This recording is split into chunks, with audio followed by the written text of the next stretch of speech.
BIONICLE Adventures 5 Voyage of Fear. Written by Greg Farshty. Recording by Mr. Legolover55. Chapter 8. Whenua lay on the bottom of the lake. He had already taken a mouthful of water, and his sluggish limbs would not allow him to rise. In his mind, he was back in Po-Metru at his carving table putting the finishing touches on a Kanohi mask. It was slow going. Every time he tapped his chisel into the mask, water gushed forth from it. Still, there was no rush. Unlike with most projects, Whenua felt no sense of urgency to complete the work on this mask. Rather, he was strangely calm. Something deep inside of him was screaming that he needed to stop working and get out of there, but the voice was so faint he ignored it. After all, what could be so terribly wrong? Mavra sat up, shaking off the effects of hitting the hard stone floor. He opened his eyes, looked around, and wondered if he had lost his mind. The sights and sounds of battle surrounded him. Vorzak were challenging some of the monstrous Rahi. They had succeeded in using their stun staffs on the creatures in an effort to render them mindless, but erasing the minds of creatures that virtually had none to begin with accomplished little. The Rahi simply kept coming, knocking the startled Vorzak out of the air and then dragging them underwater. In the cave, 4 Toa-Metru had formed a square, keeping their backs to each other.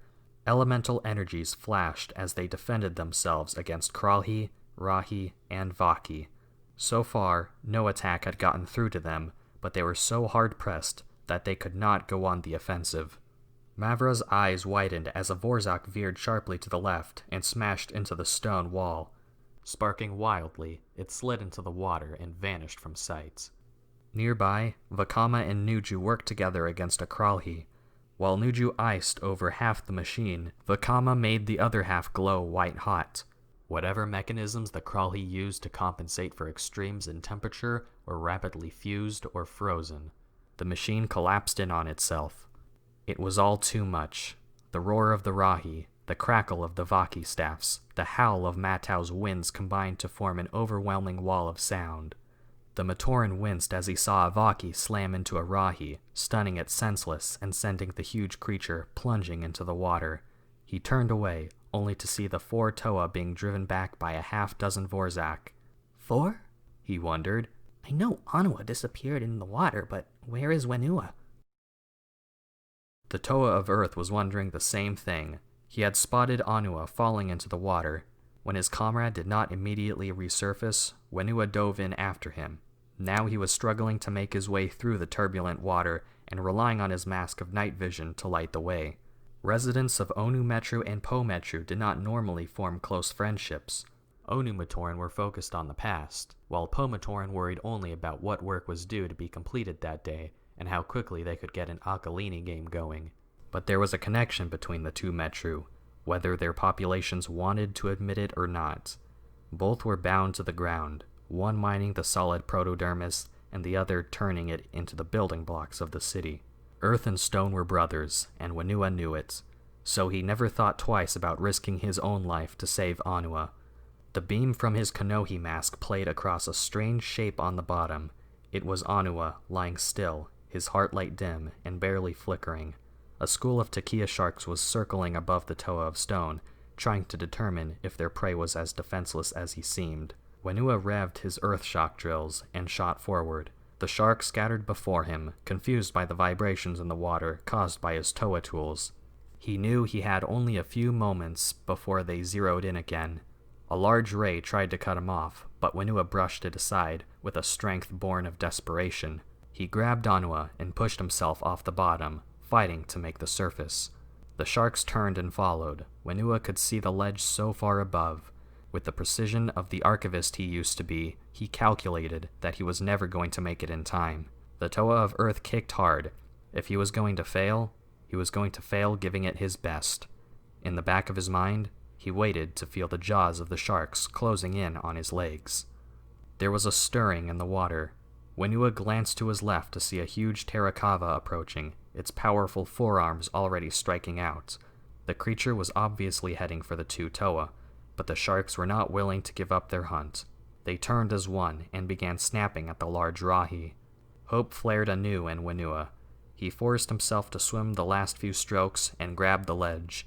With the last of his strength, he heaved Whenua out of the water and onto solid ground. He was about to follow when a blow from the Terracotta struck him from behind. By sheer will, Whenua held on, dragging himself painfully back into the cave before collapsing. Whenua coughed, spitting out water. He felt like he had been run over by a Kikanalo herd. Weak as he was, though, he found the energy to crawl to Whenua's side. The Toa of Earth was hurting, but still alive. Whenua glanced up to see Mavra watching them. "This is your friend," the Toa of Stone said, exhausted. "He might have been killed. Doesn't that mean anything to you?" The Terracotta broke the surface, a shark clinging to one of its arms. Despite its advantages in size and strength, it was obvious that the large Rahi would not survive. "Or are you no better than them?" Whenua said, gesturing toward the lake. "Don't," Mavra answered. "They are my friends, my companions." 2 flying fish closed in on a Vorzak. It moved out of the way at the last instant, and the 2 Rahi began tearing at each other. "I see," said Whenua, contempt in his voice. "I see how you treat your friends. You put them in danger. You let them be hurt. I think I'd rather have you for an enemy." A Vaki spiraled earthward, taking 2 Rahi with it. Vakama's flames drove a serpentine creature back under the water. "Look around you," Whenua continued. "The Rahi you're supposed to be protecting are being wounded, even killed. None of this had to happen. You can stop it." A Rahi with a head shaped like an axe blade smashed its way up through the cave floor, bowling over the 4 Toa. A giant crab, dazed by a Vaki stun blast, slipped off its ledge and fell into the water. A school of sharks made short work of it. "But why bother?" said Whenua. "I mean, it was never about them anyway, right? It was about you.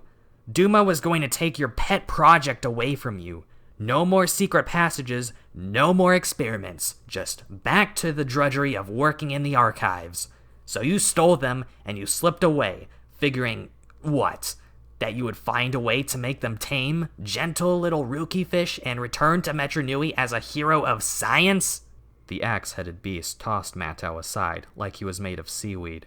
The Rahi underwater were locked in combat with each other, churning up the lake and sending huge waves crashing into the cave. "You don't understand," Mavra said weakly. "I understand that my friends, beings who have risked their lives to save Matoran like you, are in danger," Whenua snapped. "I understand that your friends have caught the scent of battle and are destroying each other. And I understand that this cave is going to be the last place any of us ever see in this lifetime." Above their heads, the remaining Vaki were massing for another charge. The axe-headed marine creature had crushed the last Kralhi into a jumbled mess of machine parts. Mavra shook his head. "No, this isn't what I wanted. This isn't how it's supposed to be." He ran for the ledge, yelling. "Stop it! Stop!" Whenua, still shaken, tried to grab him and missed. "Mavra, don't!" But the Matoran was already at the edge of the water, waving his arms in vain. "Stop fighting! Please, stop it!" Even if any of the combatants had been in the mood to listen, his words were drowned out by the sounds of battle and the roar of the waves. Whenua got to his feet and staggered toward the Matoran. He had made it only 2 steps when the largest wave yet smashed into the ledge where Mavra stood. One moment, the Oni Matoran was there. The next, he was swept out into the violent waters. The Toa of Earth charged forward, only to be grabbed by Whenua. "Whenua, no, it's too late," Whenua said. "The Rahi are out of control. You'll never find him in that. You'll be lost too." "But he's my friend," Whenua said, even as he realized that Whenua was right. Nothing could survive in the cauldron the lake had become. "I know," Whenua replied. "And so am I." Vakama looked up to see Whenua and Whenua running toward him. Nuju and Nokama had just finished driving the Rahi back underwater and sealing the hole in the cave floor with ice. "Did you find the transport?" asked Whenua. "Yes, it's not far." "Then we need to go," said the Toa of Stone, "while we still can." "What about the Vaki? Won't they ever chase?" asked Matau. Whenua shook his head. "Stop worrying, Usul Rider, and start running." Vakama led the way through the tunnels and back to the transport. While the others got on board, Matau flew ahead to scout. He returned in a matter of moments with a rare piece of good news. "All open clear ahead," he reported. "This tributary bypasses the lake and the Rahi beasts, and feeds back into the river." Whenua and Onua pushed the transport off the rocky shelf and back into the water, then swiftly climbed on board. No one said anything about the missing Matoran sphere. They knew that if they did not get moving, the other 5 spheres would be lost as well, along with all hope for the sleeping Matoran back in Metru Nui. Matau took the controls, and they moved quickly down the tributary, each alone with their own thoughts. The sounds of battle faded, then grew louder again as they drew near the river. Then the transport shot through rapids and landed in another, wider tunnel. Behind them, they could see the Rahi still battling Vaki and each other. One airborne Vorzak spotted the transport. Immediately, all thoughts of the fight were forgotten. Something was fleeing.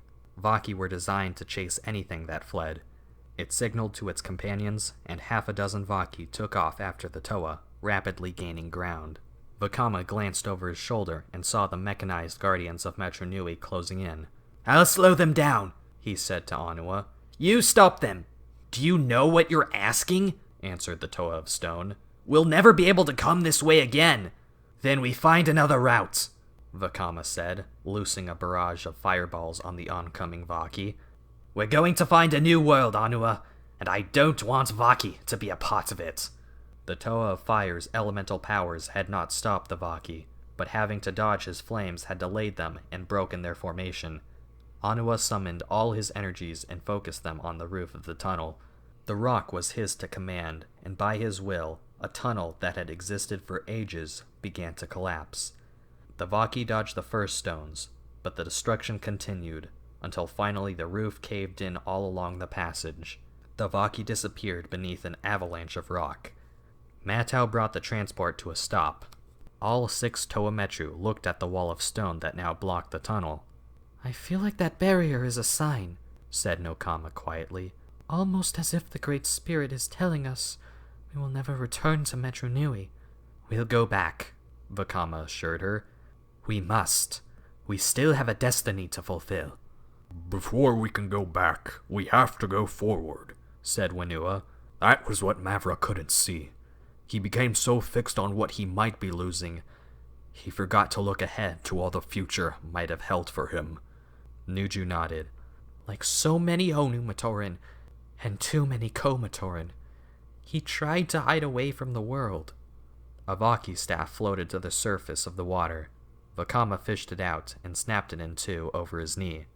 "But the world always finds you," the Toa of Fire said, discarding the pieces over the side of the Lekon. End of Chapter 8.